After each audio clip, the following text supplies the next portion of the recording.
The U.S. troops attempted to advance on the shores of Omaha Beach, but they were mowed down by a hail of bullets that tore them apart in seconds.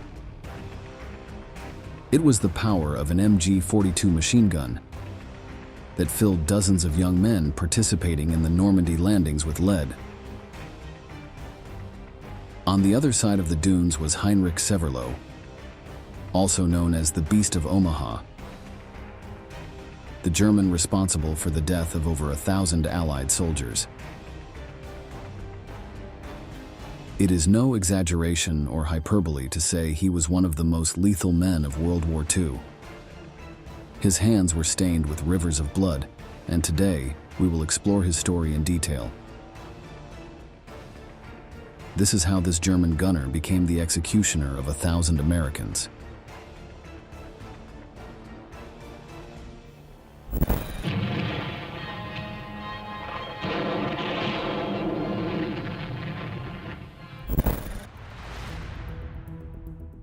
Before diving into the hell experienced on the northern coast of France, it is necessary to get to know the infamous protagonist of this story. Heinrich Severloh was born on June 23, 1923, in the German town of Metzingen, and had a fairly normal childhood for the time. He joined the Wehrmacht, the German armed forces, on July 23, 1941, at the young age of 18. He was then assigned to the 18th Light Artillery Replacement Division, based in Hanover. However, his stay there did not last long. In August of that same year, the young man was transferred to France to join the 3rd Battery of the 321st Artillery Regiment, where he received special training in various areas. It was there that he earned the nickname Hein, or hyena, for his audacity and brutality. That period was not easy for Severloh. His defiant attitude and frequent unpleasant comments toward authority earned him physical punishments, including forced labor, leading to future chronic health problems. The effort he was required to make was so great that he spent 6 months hospitalized. After this episode, he was sent back home to help his family with the harvest. It seemed like the young man's military career had ended, but a bloody chapter in his biography still awaited. In October 1943, Severloh was sent to be trained as a non-commissioned officer in Brunswick. But after a few months, he was ordered to return to his old unit, which had been renamed the 352nd Infantry Division. On this occasion, the group's main mission was to defend northern France from an imminent Allied advance. Thus, Severloh arrived in Normandy, more precisely at Omaha Beach, where his name would become a grim legend.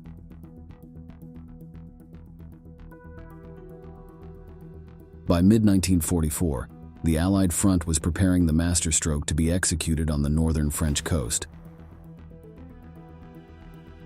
It was the famous Operation Overlord, an ambitious amphibious assault involving more than 2 million people, counting both sides. The Allies' intention was to penetrate from that region to plant their flag on the continent, thus advancing towards the French capital and weakening the German force entrenched there. It was an effective way to strangle the Third Reich. If successful, Germany would have to face several enemies on different fronts, significantly weakening its military capabilities. The Normandy operation was the MasterCard to steer the conflict toward an Axis defeat. But first, they needed to make landfall, which would not be an easy task. Hundreds of ships were approaching northern France. Hitler had built the monumental Atlantic Wall to deal with the invasion, but it was not enough to fend off the upcoming odds. Field Marshal Erwin Rommel had tried his best to fortify the defenses in France, but manpower ran short, just like ammunition and heavy weaponry. On June 6, 1944, one of the most colossal and bloody armed landings in contemporary history began. thousands of Allied troops arrived aboard the iconic Higgins boats, a symbol of Operation Overlord. The soldiers were greeted by the icy water, which gradually turned red from the blood of their fallen comrades. The first moments in Normandy, particularly on Omaha Beach, were hell on earth. On the other side of the dunes, just a few meters away, the German forces repelled the advance with the best of their arsenal. This included machine guns, artillery pieces, and rotating cannons that showered the sand with high-caliber shells. Omaha Beach stretches for nearly 10 kilometers from the east of Saint-Honorine-de-Perte to the west of Vierville-sur-Mer. During World War II, it was a strategically significant area, which is why the Third Reich established 8 defensive bunkers, each equipped with 75mm artillery and a large supply of ammunition for infantry soldiers. Collectively, this defensive line boasted a total of 18 anti-tank guns, several dozen mortars, rocket launchers, 85 machine gun positions, and 6 turrets to support the German troops. In this area, 5 companies of German forces were stationed, concentrated in 15 strategically located and fortified positions known as Widerstandsnester, or resistance nests, identified by the initials WN and a number between 60 and 74. The focus of this video, Heinrich Severloh, was stationed at WN 62, the most powerful of all the Omaha Beach defenses. This resistance position covered an area of about 330 meters, and Severloh and his comrades' mission was to annihilate any Allied groups advancing in that quadrant of Omaha Beach. They used a combination of rifles, machine guns, mortars, and small artillery pieces, turning the French sands into a scorched and churned battlefield. Severloh was positioned about 450 meters from the landing zone of the Higgins boats. This is how the dangerous landing looked from the perspective of the Allied troops.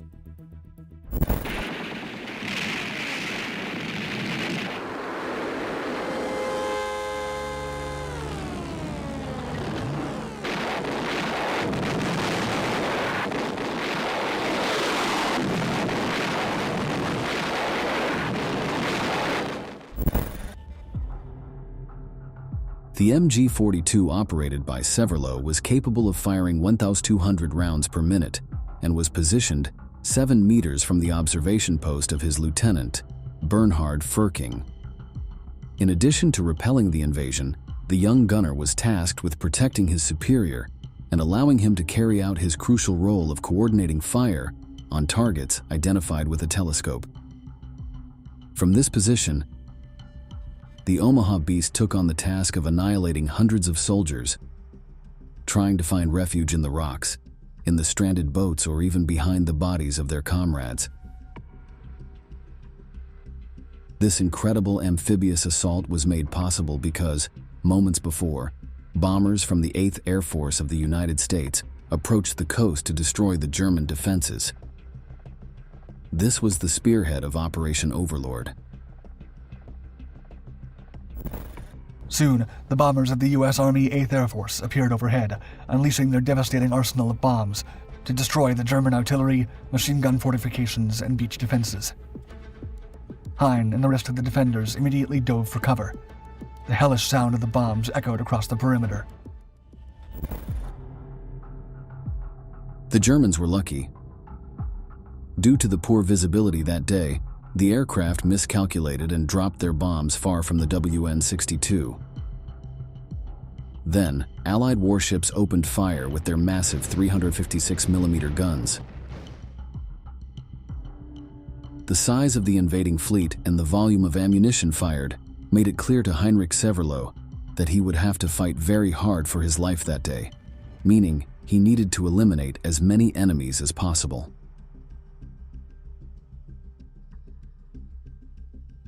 In the early hours of June 6th, the first wave of American soldiers landed. Severloh began firing his MG-42 machine gun and did not stop until 2 in the afternoon that same day. At some point towards the end of the morning, during a brief lull in the fighting, the young German looked out at the beach. Omaha stretched before his eyes. Here and there, he could see the smoldering wrecks of Sherman tanks that had been destroyed by the rain of bullets from the Third Reich. At the water's edge, the landing craft that had brought vehicles, weapons, and American soldiers were stranded. But these moments of calm did not last long. The brief pauses were merely oases in a desert of violence. After a few minutes of peace, Severloh resumed his attack. Hein aimed at the beach and pulled the trigger without hesitation. Swift bursts of his MG-42 were more than enough to decimate an entire platoon reaching the shore. He then aimed toward a landing craft, lowering its ramp, and made quick work of the men trying to make it out. None survived. 30 souls lost in mere seconds. Right in front of his fortification, he could see many young enemies taking cover behind the long ridge of pebbles, extending where the high tide reached. There were also many wounded and dead, between 50 and 60. Then he realized that they had fallen under his fire and understood the harsh reality of what was happening. Although no one knew it was him, Hein had just earned the nickname, the Beast of Omaha. According to the data, he fired approximately 13,000 bullets, but Severloh would always remember the first one he used that day. The target had been a young American who had just reached the shore. He saw him clearly. The young man was seeking refuge among the obstacles on the coast to escape enemy fire. He aimed at the chest as he himself recounted, but missed and hit him in the head.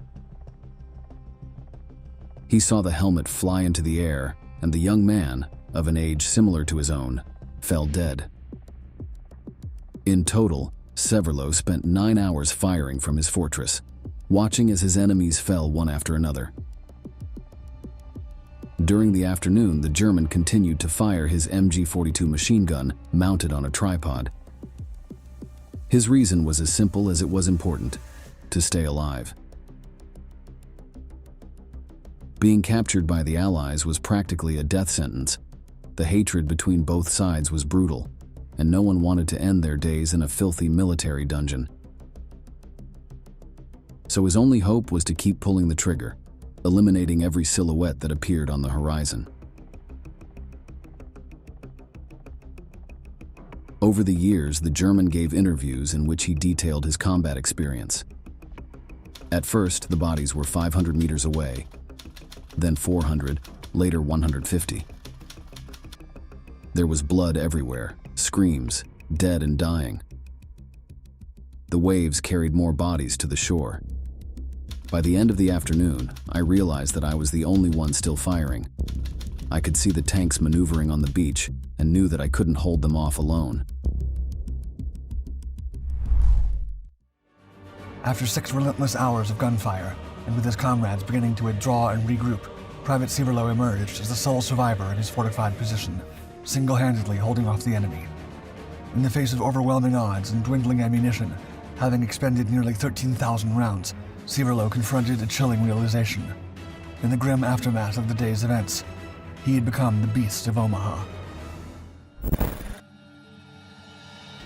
The American troops tried to escape Hein's fire by jumping from the Higgins boats before they opened their ramps, which left them at the mercy of the rest of the German gunners. It was a no-win situation. The task of eliminating those coming down from the landing craft seemed straightforward. The Allies fell like flies, and initially, the Germans thought they would achieve a historic victory over their enemy. But the prognosis was completely wrong. American soldiers arrived in massive waves, overwhelming any defensive attempts by the German barricade.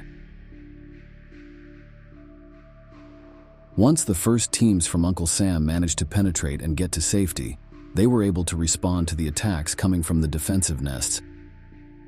This greatly facilitated the safe landing of subsequent waves. Gradually, the German gun emplacements began to run out of ammunition and men to operate them. In contrast, the Allied troops became increasingly numerous and better prepared to dominate the territory.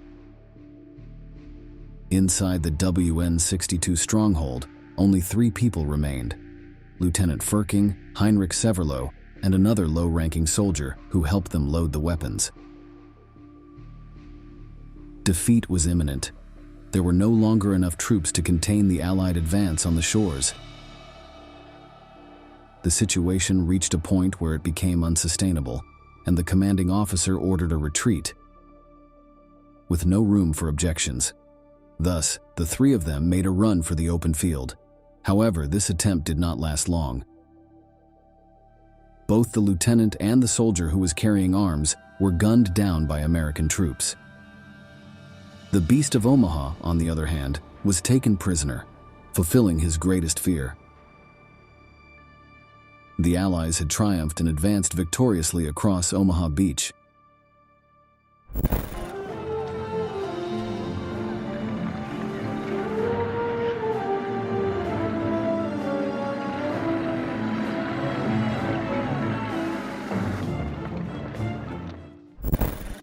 In this position alone, 43,500 Americans and 12,000 Germans fought.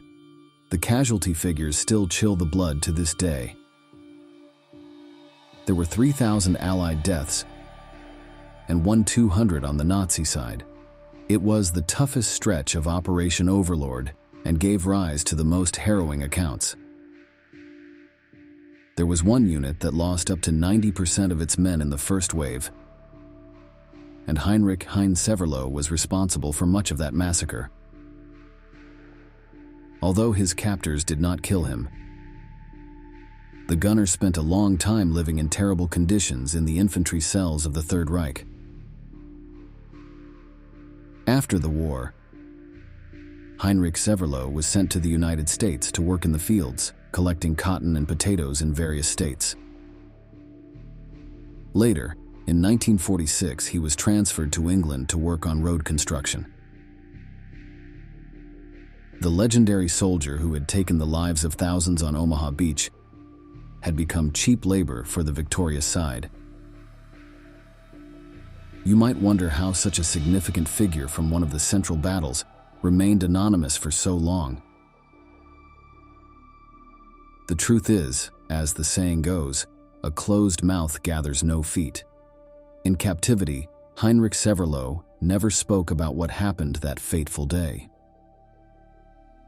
According to his own account, he only confessed the events to his wife. He was eventually returned to Germany in 1947, at the express request of his father, who had sent a letter to the British authorities of the time stating that he was suffering from a serious illness and could no longer care for his family. At home, the war veteran indicated that he always knew his actions were reprehensible, but understood that he had to carry out the orders of his lieutenant, Bernhard Firking, whom he admired and respected. Let's look at one of the many records from that time, which captured the mass returns to German soil. The returned prisoners gather for an official welcome from Vice-Chancellor Dr. Blücher, deputizing for Chancellor Adenauer. A frontier is crossed and 9,000 war criminals become 9,000 heroes. Strange things, frontiers. In the 1960s, an American military chaplain named David Silva gave his account of the events to the writer Cornelius Ryan, author of the book, The Longest Day. In his recounting, Silva stated that he received 3 gunshot wounds to the chest, which nearly ended his life. Fortunately, he received immediate medical attention and survived those brutal injuries. When Heinrich Severloh read Ryan's book, he immediately realized that the bullets that wounded the chaplain had been fired from his MG-42. The German reached out to Silva to offer his sincere apologies.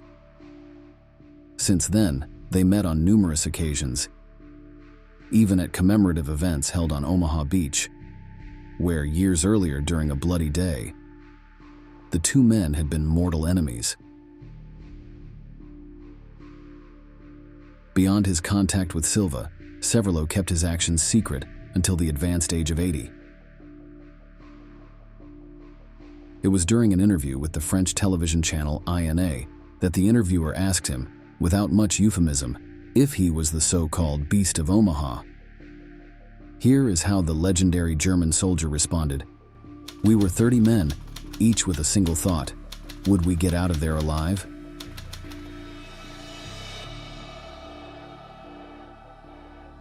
I didn't want to be in this war. I didn't want to be in France.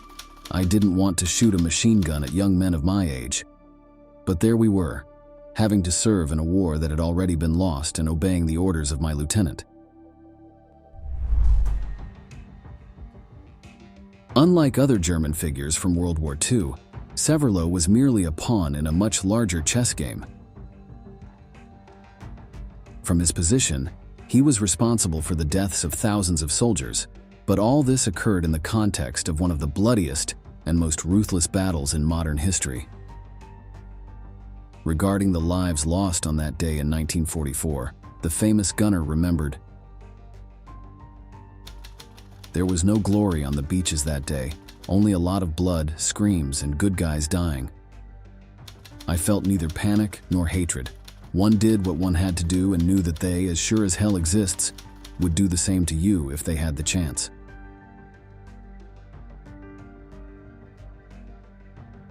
War transforms simple men into heroes or murderers, depending on the side they fought for. In this case, it transformed a young German into the infamous Beast of Omaha, a title he would never have wished for even in his worst nightmares.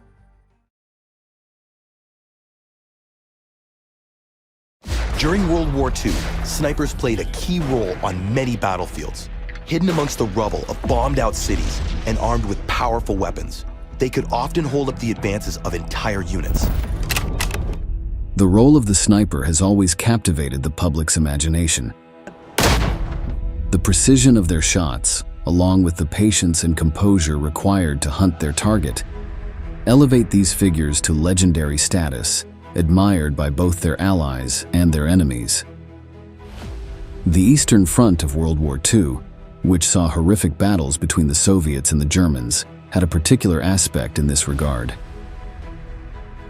In desperation against the Nazi advance, the Red Army decided to allow women to replace the fallen soldiers, and many did so by becoming snipers. They soon proved they had nothing to envy from their male counterparts. Thus, they became heroines to their citizens and nightmares for the invaders. Snipers had the ability to change the course of history with one shot, one kill. That's why today, in this new episode of Military History, we will tell you all about the three most well-known Soviet snipers of World War II.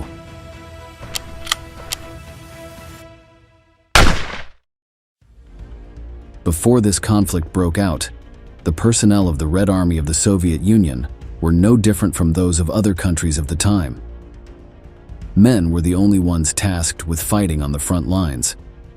Women, if allowed to enlist in the armed forces, served in support roles such as nurses, radio operators, drivers, and administrative staff. If they reached a combat role, it was only as crew members of anti-aircraft weapons, defending their territory from enemy planes. However, in mid-1941, a significant event occurred that would change the mindset of military leaders.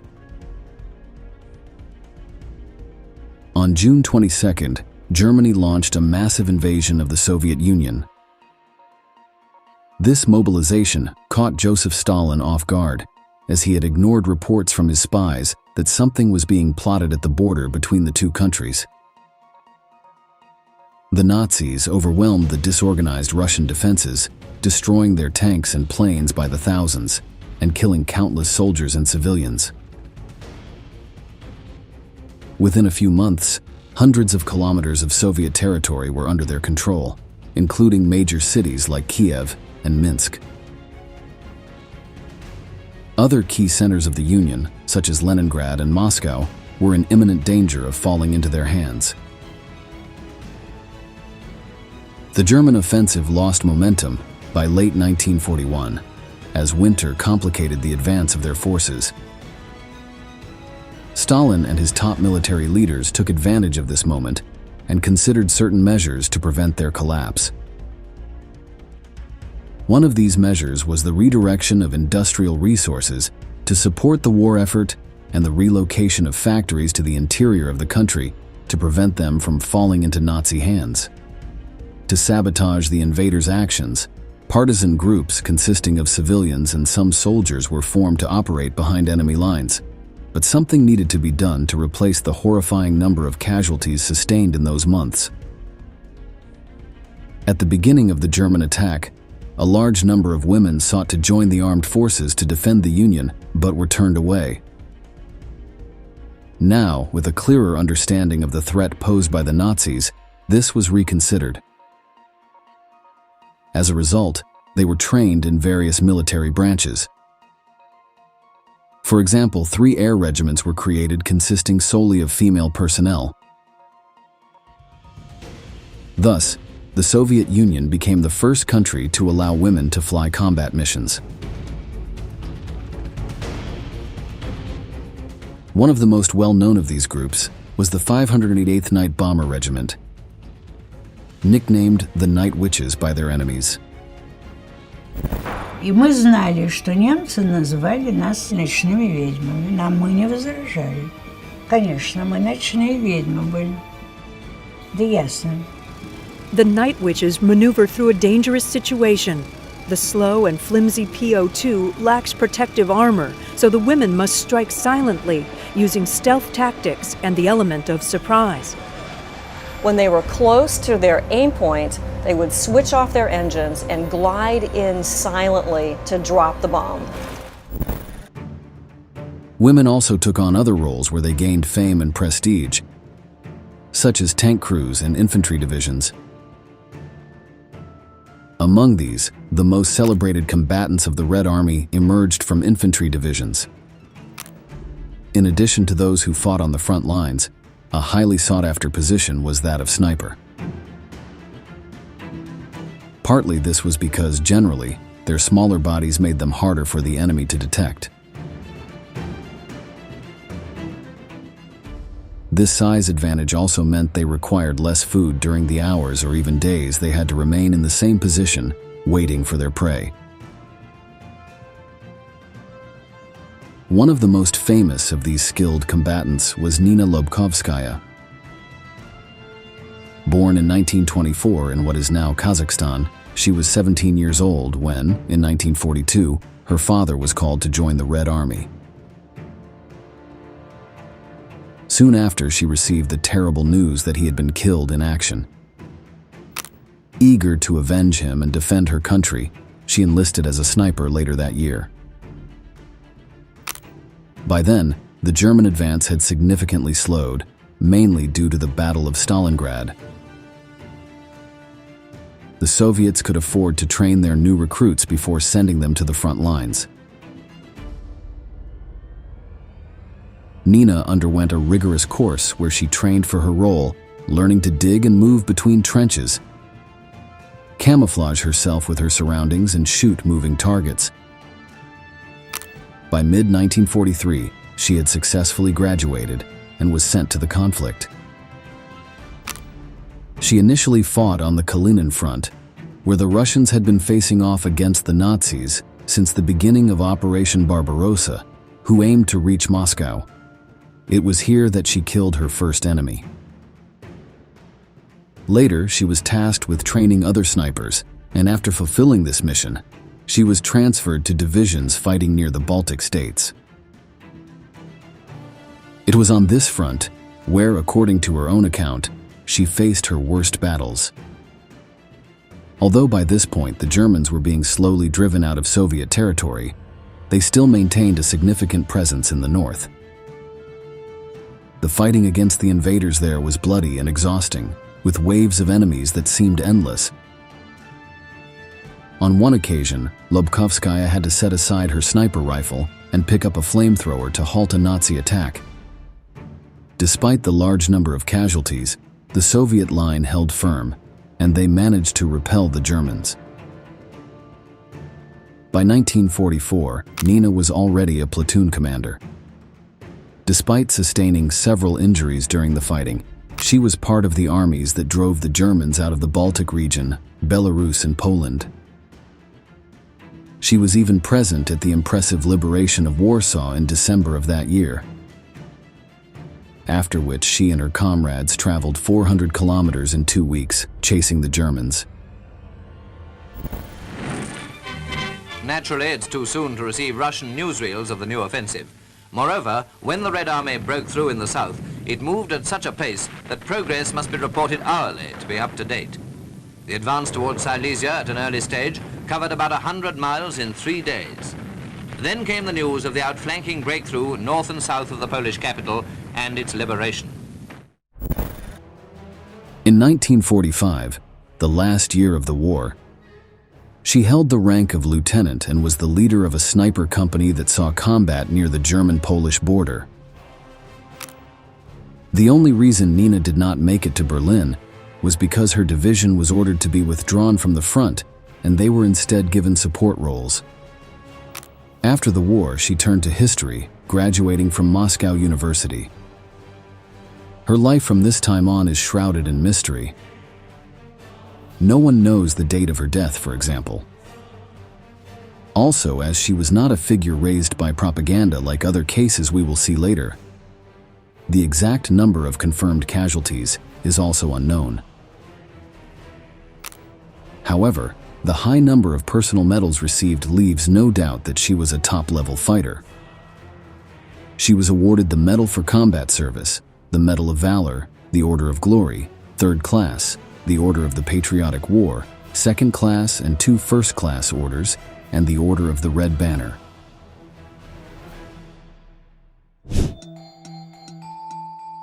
Another famous Soviet sniper was Roza Shanina. She was born in 1924 in the small Russian village of Lyudmila. During 1941 and 1942, while studying at university, 3 of her brothers were killed in combat against the Germans. After this, Shanina did not hesitate for a second to enlist in the Red Army. While waiting for her application to be accepted, she began training with a rifle. She was eventually allowed to join the Central School of Female Sniper Training, from which she graduated with honors. Despite being under 20 years old, she was even offered a position as an instructor. However, Shanina wanted to go to the front lines. She would get her chance in early 1944, where she was immediately chosen as the commander of a sniper platoon. 3 days later, she took out her first enemy. Just 2 weeks after arriving at the front lines, she received her first medal for her actions in the Smolensk province. These included killing 13 enemies while artillery exploded around her, and she was subjected to machine gun fire. It didn't take long for Soviet propaganda to start using her image to inspire both soldiers and civilians alike. We can now hear some of the feats accomplished by Shanina. During one engagement, around 50 Germans got into the trench containing Shanina and 11 female snipers. The fighting was hand-to-hand, with rifles, bayonets, grenades and shovels all used. The snipers won, even taking a few prisoners. She and her unit were heavily involved in the battle for Vilnius. During intense daily operations, Shanina disposed of a German sniper, outwitting him and other opponents with great fieldcraft and skill. During the liberation of previously conquered territory, snipers were often granted permission to withdraw from the front or even ordered to stay behind. This was the case for Shanina during Operation Bagration in June 1944, which aimed to drive the Germans out of Belarus. but the young woman flatly refused to stay out of the fight. Disobeying her superiors and risking a court-martial, she grabbed her rifle and headed into combat. This happened more than once, even going so far as to write to Joseph Stalin on 2 separate occasions to request permission. Although she was reprimanded for her defiance, the punishment was not severe, as the army needed her effectiveness. The Soviet forces continued advancing throughout that year, reaching East Prussia. By December, Shanina had already accumulated over 50 confirmed kills and numerous medals, but it was here that she would see her final combat. By January 1945, the Germans had significantly reinforced their defenses, and the fighting between the two sides was fierce. Despite Soviet efforts, the enemy held out and even counterattacked.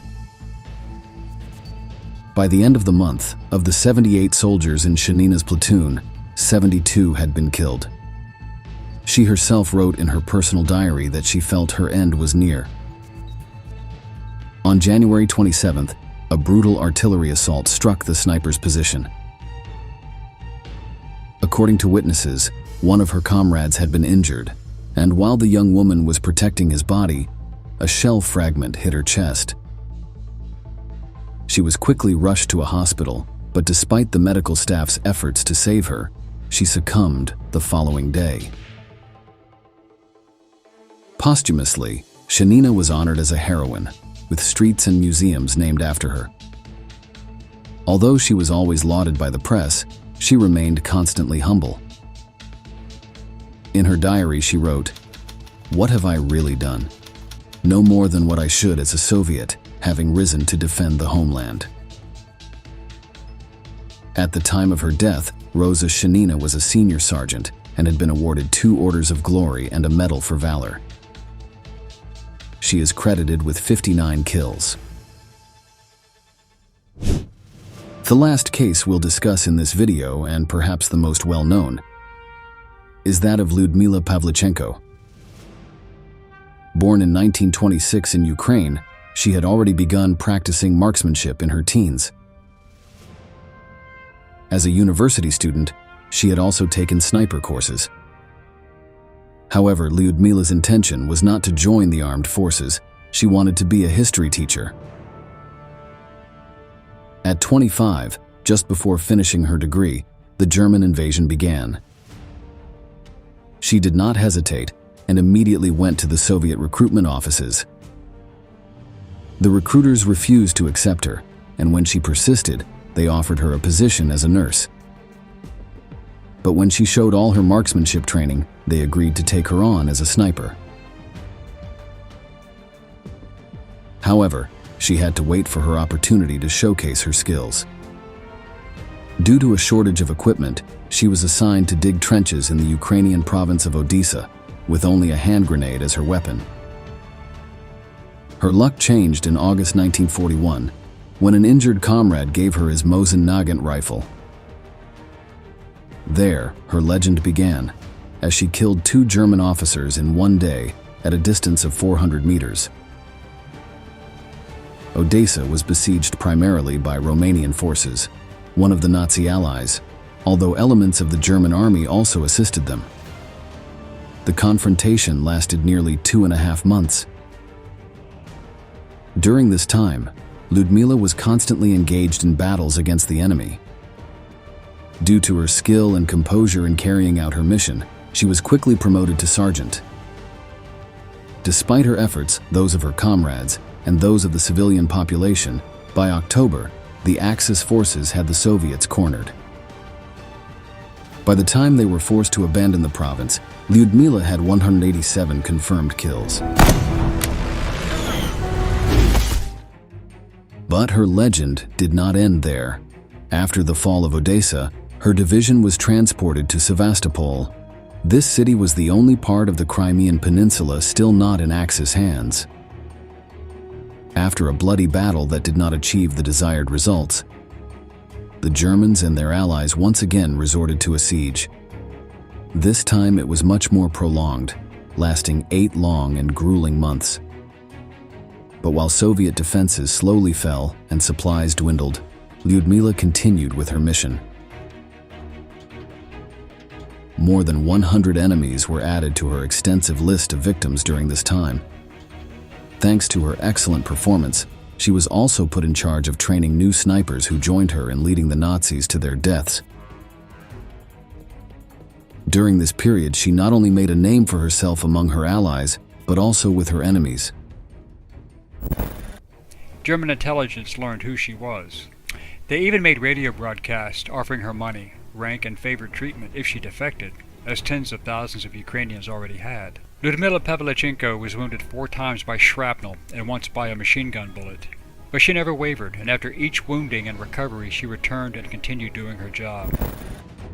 During her time in Sevastopol, Lyudmila met the young Alexei Kitsenko, who shared her role in the Red Army. Shortly afterward, they married. However, this rare moment of happiness on the battlefield was cruelly brief. Just a few weeks later, Alexei was wounded by a mortar shell and died a few days later in the field hospital. Lyudmila had no time to mourn his death, as the Germans continued advancing. The invaders realized that a Soviet sniper was taking them out one by one, so they resorted to their own snipers to find her. According to sources, in one particularly long duel, Lyudmila and her rival pursued each other for 3 entire days, until she finally delivered the fatal shot. But unfortunately, her luck ran out. In June 1942, just days before Sevastopol fell, shrapnel from a mortar wounded her in the face. By then, the Soviet propaganda department had already heard of her legend, so the High Command ordered her evacuation from the city. They recognized her value as a symbol of Red Army courage and did not want her life to be at risk. She was even dubbed Lady Death. Lyudmila recovered from her injuries, but did not return to the front. Instead, she was promoted to lieutenant and sent to countries like Canada and the United States on publicity tours. Her goal was to persuade Western allies to open a second front against Germany. She even became the first Soviet person to stay in the White House as a guest of President Roosevelt. Below, we can hear part of the inspiring speech she gave on American soil. Я хочу сказать вам, что мы победим, что нет такой силы, которая могла бы помешать победоносному маршу свободных народов мира. Мы должны объединиться. Как русский солдат, я предлагаю вам, великим солдатам Америки, свою руку. Fellow soldiers, forward to victory. After her tour, she continued training snipers until the end of the war. Lyudmila Pavlichenko is credited with 309 kills, of which 36 were enemy snipers. Some sources suggest that the actual number of her kills might have been higher, as a third party is needed to officially confirm each death. Others claim that her legend is an exaggeration by Soviet propaganda and that she may not have performed many of the feats attributed to her. This last point might have some truth, as all countries engaged in such practices. Nonetheless, it cannot be denied that regardless of the true number of kills, Lyudmila was one of the most successful snipers of World War II.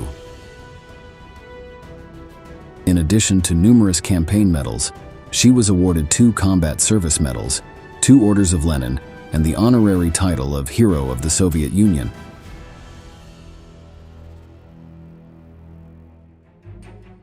The 3 women we discussed are perhaps the most well-known, but they are far from the only ones. It is believed that around 2,500 women enlisted as snipers during World War II. Collectively, their credited kills exceed 11,000. However, most of them did not return home. Approximately only 1/5 survived until the fall of Nazism. Their impact both on the battlefield and on the morale of the Red Army and the Soviet people, cannot be overlooked. World War II was the scene of incredible feats by its fighters, men and women, who defied adversity to bring their country closer to final victory. One of these people was the American sniper, Tony Stein. He not only stood out for his bravery and leadership ability, but for his mechanical skills. Thanks to these, he managed to modify a machine gun in the American arsenal until it became a true killing machine.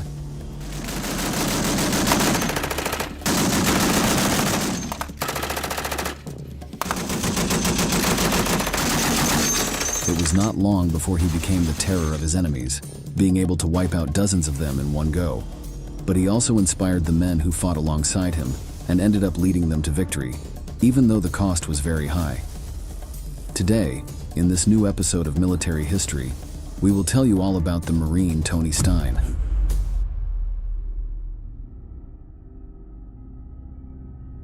Anthony Michael Stein was born on September 30th, 1921 in Ohio, United States.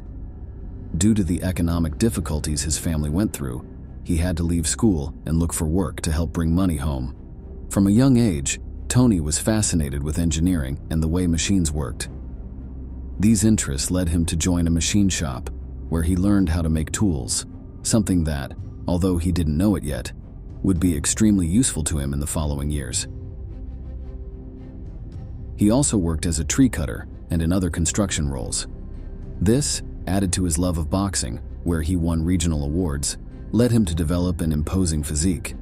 In addition, his friends and family always spoke of his helpful personality and how he was always trying to help those he cared for. For all these reasons, it is not surprising that after the attack on Pearl Harbor by the Japanese, Stein joined the American forces. In mid-1942, he enlisted in the United States Marine Corps. Joining this group required great physical and mental strength, and only the most capable were accepted. But Stein went even further. He managed to join the Paramarines Division, one of Uncle Sam's elite units. He combined the amphibious training that all members of his corps received with parachute operations. The men who formed its ranks had to excel in combat on land, sea, and in the air. Only half of those who signed up were able to pass the final selection.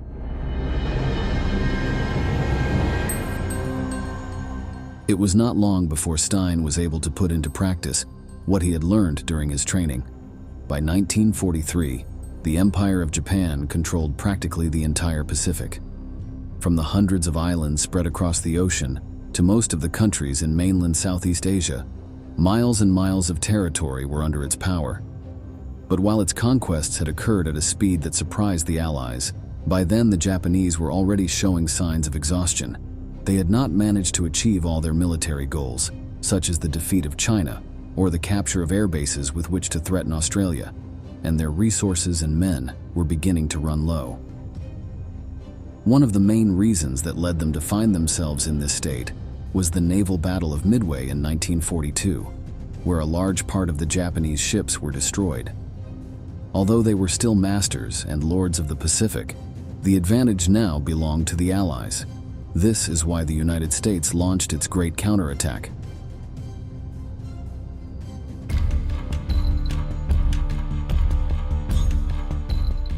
One of these missions was Operation Cartwheel, perhaps the most pretentious of the Second World War. Its objective was to neutralize the important Japanese base in Rabaul, a city in Papua New Guinea. It was an ambitious plan, which consisted of moving island by island, eliminating the Imperial forces established there until reaching the final target. More trained soldiers were needed, and that is why the Marine Parachute Regiment, where Tony Stein was located, was called. Its first mission would consist of an air assault on Vella La Vella, one of the Solomon Islands. Once on the ground, they had to fight and take 2 vital airfields to prevent the Japanese planes from getting off the ground. Unfortunately for Stein, his directives changed at the last minute. His superiors decided that the resources needed to carry out these air assaults, such as transport aircraft, were not yet ready to come into play. Stein and his comrades were deployed as infantry, along with the rest of the Marines. But this did not mean at all that their training had been in vain. The battle lasted 2 bloody months, during which the Marine began to build his reputation. He always volunteered for the most difficult missions, and his comrades were inspired when they fought alongside him. In October 1943, the Americans managed to completely capture the island and moved on to the next step of the operation. The objective was now Bougainville, Papua New Guinea. Once again, an air attack by paratroopers was planned, but was scrapped shortly before the start of military action. Stein again joined the ground infantry units. During this engagement and several others in the Pacific Theater, the Americans were surprised by the unorthodox strategies of the Japanese troops. These ranged from suicide attacks, where the Japanese ran directly at enemy positions, through miles of tunnels that they used to infiltrate behind Allied lines. Another method used to catch the Americans off guard was that of Japanese snipers, who would set up shop in the tops of palm trees. There, camouflaged by the large leaves and with a panoramic view of the battlefield, they were able to kill dozens of soldiers before being shot down. Detecting them before the slaughter began was an extremely difficult task, but it was one in which Stein excelled. Being a sniper or an expert marksman was no easy task. Only men like Stein could pull it off. Targeting enemies at long range, especially concealed Japanese snipers, required patience, body control, and more importantly, excellent rifle knowledge, be it a Springfield bolt-action rifle or an M1 Garand employing a scope. In a single day of this battle, the American killed 5 enemy snipers before they could inflict significant casualties on his unit. After this, he became known as the sniper's sniper. His superiors, taking note of his talent, began using him in this position.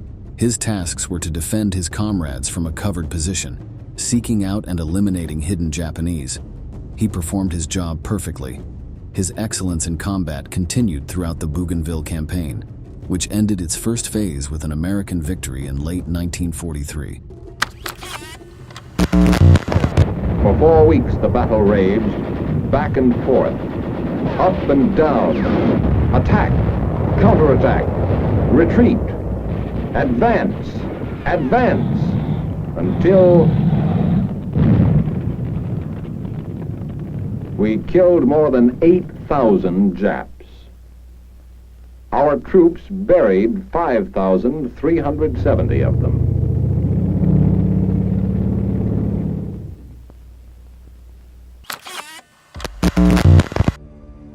But not all the news was good. The military high command had decided that the costs of parachute units within the Marines were not justified, and these groups were disbanded. Of course, this did not mean the end of fighting for Stein. The war was still far from over. However, due to the elimination of his combat group and the relative calm on Bougainville, he was allowed to return to his homeland for a few months. He used this time to not only continue training, but also to get married. After a short honeymoon, he returned to the military, joining the 5th Marine Division. For his exploits in the Papua New Guinea campaign, Stein was promoted to corporal and given the leadership of a squadron. He immediately began training them for the campaigns to come. By the end of 1944, Japan was slowly being pushed out of the territories it had conquered in the previous years. However, far from being intimidated by this, the Japanese fought ever more savagely. For them, the only alternative to victory was death. Their defeats always came at a very high cost in life, not only for Americans, but for the Japanese soldiers themselves. For these reasons, the Americans were always looking for new ways to improve their combat effectiveness. Stein, who, as we said at the beginning of the video, was very skilled in mechanics, along with other Marines, began to use his knowledge for this purpose. His goal was to get a weapon with a higher rate of fire, something they lacked in their ground equipment, but not in their airborne equipment. It just so happened during the Solomon Islands campaign that there were plenty of Marine dive bombers laying around in kind of junk state. And it didn't take long for a few enterprising Marines to come up with the idea of removing an A&M 230 caliber air-cooled machine gun from one of the wrecked airplanes and then attempt to modify it for use on the ground as an infantry weapon. Stein and his companions took this machine gun, which was used on the Douglas SBD Dauntless dive bombers. This weapon was a variant of the M1919 Browning, one of the most widely used tools in military history. The modifications they achieved managed to increase the impressive rate of fire from 500 to an incredible 1,400 rounds per minute. In addition, they fitted it with the Bar machine gun's bipod to make it more stable, and the stock and sights of the M1 Garand rifle for greater accuracy. The end result was a devastating weapon, capable of sweeping away any enemy in its path. Only 6 of these machine guns were built, one of which was kept by Corporal Stein. It was named the Stinger.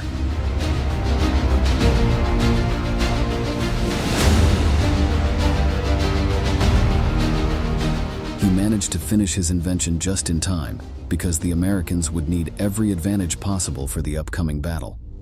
By early 1945, only a few islands separated Uncle Sam's soldiers from the Japanese mainland. For this reason, the Imperials were ordered to defend every inch of land, whatever the cost. Victory was no longer the goal, but the directives were for the enemy to lose as many men as possible before the Japanese were annihilated. One of these territories still in Axis hands was Iwo Jima, a small volcanic island located 1,200 kilometers from Tokyo. If the Americans managed to capture it, their long-range planes could threaten the Japanese capital from there. The Imperials prepared well to face the invaders, filling the area with hidden bunkers and tunnels that connected one end to the other. The actions began on February 9, 1945, with a naval bombardment by the Americans. The shells rained down non-stop for 10 days, shattering any defenses on the beaches. On the 19th of that month, seeing no response from the Japanese, the Allied High Command gave the order to land, but they had misjudged the situation. The Japanese had not been neutralized, but were waiting for them in their bunkers and tunnels. Stein, his squad, and the rest of the Marines landed safely on the black sands of Iwo Jima. No one fired on them for several hours. However, when the men had entered the beach, the fierce Japanese attack began. Camouflaged cannons fired on the massed troops, while machine guns opened fire from all directions. The American soldiers in the front were quickly annihilated, and those still disembarking ran the risk of being greeted by an artillery blast. Thousands died in just the first few minutes, and blood would continue to be shed in an atrocious manner, as these survivors recount here. By the time we landed was several hours after HR. That's when the stuff hit the fan. As you saw the sand kicking up, and explosions here and there, and there's a lot of fire all over the place. It was somewhat like the movies initially until you start seeing the red blood flowing. I realized then that this is what war was really all about. Stein and his squad were able to take cover from the Japanese fire, but they knew that if they did not go in, they would eventually be cut down. When machine gun and mortar fire from a nearby bunker put his men at risk, the corporal bravely exposed himself to the defenders. He thus drew enemy fire, distracting them long enough for his comrades to eliminate the defensive position. His squad's orders were to destroy as many Japanese attack points as possible, and that was exactly what they did. Using their Stinger, the Japanese could do little to stop the Marines. Bunkers fell behind them. The modified weapons rate of fire was able to suppress the local front so that the remaining soldiers could approach the fortifications and mop them up. On that first day alone, more than 20 Imperial infantrymen were killed by Stein and his machine gun. For this brave action, he was awarded the Medal of Honor, one of the highest awards in the American Armed Forces, much later. But the campaign for Iwo Jima would continue for more than a month. During the following days, Stein continued to act with courage and determination. During one of these bloody battles, the Marine Squadron came under terrible enemy fire. Although his Stinger eliminated several Japanese, the fight lasted so long that his ammunition began to run low. Stein took off his helmet and shoes to gain more agility, and ran to the beach to get more bullets. He did this not only once, but 8 times, always under Japanese fire. Even more admirable was that on each trip to the American post, he also carried a wounded man from his squadron, keeping him safe from the Imperial guns. Thanks to this feat, Stein and his comrades managed to survive another day. On another occasion, he managed to direct the fire of a half-track vehicle that had lost its commander. On top of the transport, he was an easy target for the Japanese. Still, this did not deter him, and he continued to give instructions to the battleship's crew, while bullets flew around him. Miraculously, he received only minor injuries. Twice they managed to shoot him in the hands, taking away his personal machine gun. But Stein took it back and returned fire at the Japanese attack with his bullets. Later, seeing that the situation was desperate, the Marine covered his squadron with the Stinger until all his men were safe. He was the last to withdraw from the battlefield.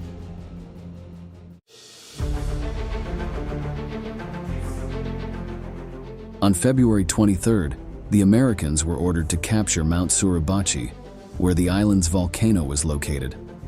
From this elevated position, the Japanese could rain artillery fire on the invading defenses, as well as having the ability to spy on their every move.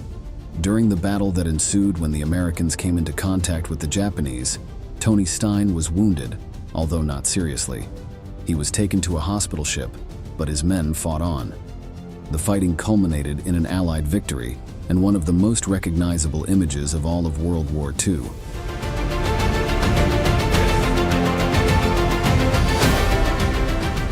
But despite the high morale that this achievement brought to the Marines, the fighting continued and never diminished in its brutality. During those days that Stein was recovering from his wounds, his unit encountered strong resistance. The defenses this time managed to overcome the American attack, and a large number of Marines fell under enemy fire. When he learned of the devastation suffered by his group, Stein defied the medics and left the hospital ship to rejoin his squadron. But this action would end up exacting a terrible price. On March 1st, 1945, Stein and 19 men under his command volunteered to locate Japanese fortified positions along the island's hills. They were slowing down the advance of an entire American company, so their elimination was of vital importance. But before they reached their supposed location, Stein was shot dead by an enemy sniper.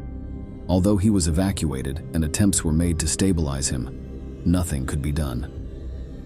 The corporal died on the volcanic sands of Iwo Jima. The Marines' exploits, however, inspired his squadron to the end.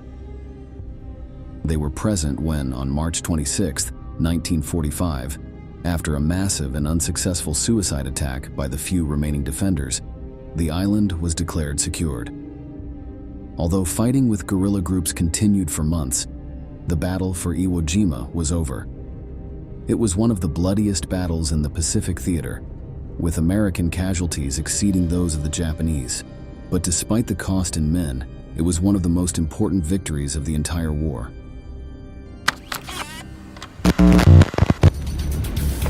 The loss of Iwo Jima basically meant the end of the Japanese Empire. And now the Americans had a base to launch B-29 operations, basically unhindered, all across Japan. The loss of Iwo meant the end of World War II for the Japanese. After Stein's body was brought to the United States, he was buried in his hometown. On February 19, 1946, exactly 1 year after the initial landing on the volcanic island, his widow was awarded his Medal of Honor. Her posthumous citation reads, "Courageous and indomitable Corporal Stein, by his aggressive initiative, sound judgment, and unwavering devotion to duty in the face of enormous adversity, contributed materially to the accomplishment of his mission, and his conspicuous valor throughout the bitter hours of conflict upholds and enhances the highest traditions of the United States Naval Service." We've reached the end of the video, and we want to ask you, what surprises you most about Anthony Stein's story? Leave us your answer in the comments box below, and don't forget to subscribe to our channel to learn about many more military events that left their mark on history.